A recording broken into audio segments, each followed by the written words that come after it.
With Piolets d'Or activities reaching a steamy climax, we definitely want to mention that David Lama and Peter Ortner have received a special mention from the Piolets d'Or jury for their first free ascent of the southeast ridge of Cerro Torre. In this interview we did with David last December, he told us about the climb. In the studio today we have Austrian climber David Lama.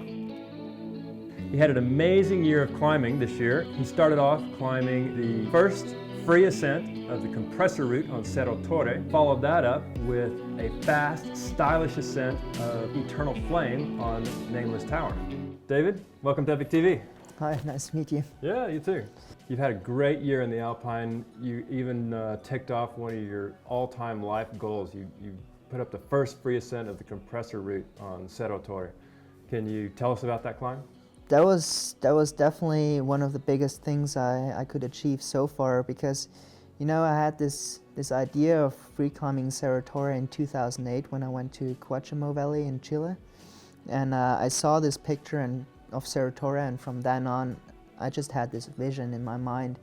So you had this huge achievement there, but it almost seems like he was overshadowed a little bit by Hayden Kennedy and Jason Kruk's controversial bolt chopping of the Maestri route, the Maestri bolt. Those guys made the first fair means ascent. You made the first free ascent. Can you tell our audience what the difference is?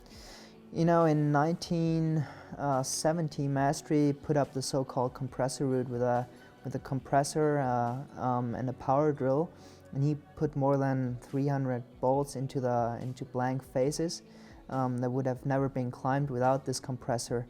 And this is somehow a not very beautiful style to climb a mountain. It's more conquering a mountain. What Hayden Kennedy and Jason Kruk did was climbing this route without the Maestri bolts. So they just avoided these bolts and pulled themselves up on gear and aided their way up. And what I did was free climbing the route, which means not climbing without a rope, but which means to use the natural features only to pull yourself up on. Tell us how it felt to be the first person to free the top head wall of that route.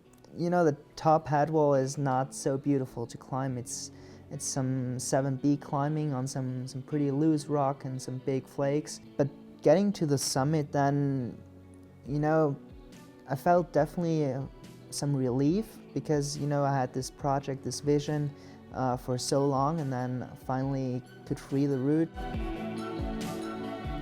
This summer you headed to Pakistan in the Karakoram range. The route Eternal Flame was first freed by the Huber brothers in 2009. Tell us about your own experience on the route.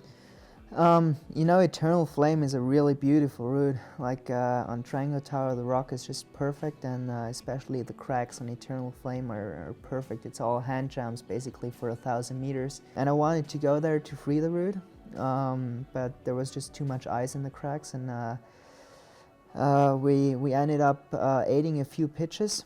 But it was a good experience, especially because we also went there to gain some more experience on high altitude climbing. Can you tell us what you believe the future of Himalayan climbing is going to be like? I believe alpinism is gonna go different ways. Like I don't think there is one single style that we have to do, or that has to be considered the best style. But I think there is many styles that are good, and it definitely depends on what you want to do. You talk about style. Why is style so important in climbing, and why is it such a huge source of heated controversy and debate? That's basically all alpine climbing is about. It's about the style, because it's not, you know, to me alpine climbing is less a sport than really an attitude. Because you go there and you have this clear idea of your style and how you want to do this route, or how you want to reach the summit. And with this attitude, you also say to yourself that if I'm not able to do it in this certain style that I have in my mind, I'm better going to leave it alone. How has your own attitude towards style evolved over the past few years? You know, to me, style has become more and more important, also because of all the experiences I had on Cerro Torre. I mean, style in the end, it represents you, and if you're a climber, you want to do something in good style, and that's how you you want to be known. What do you love about alpine climbing and what do you hate about it? Some people say alpine climbing is suffering, and they might be right, yeah, but in the end it's a good experience. Why is that? Why is something that you suffer so much to achieve, why does it turn out to be such a good experience? It just gives you this stronger feeling, like you're feeling more alive maybe.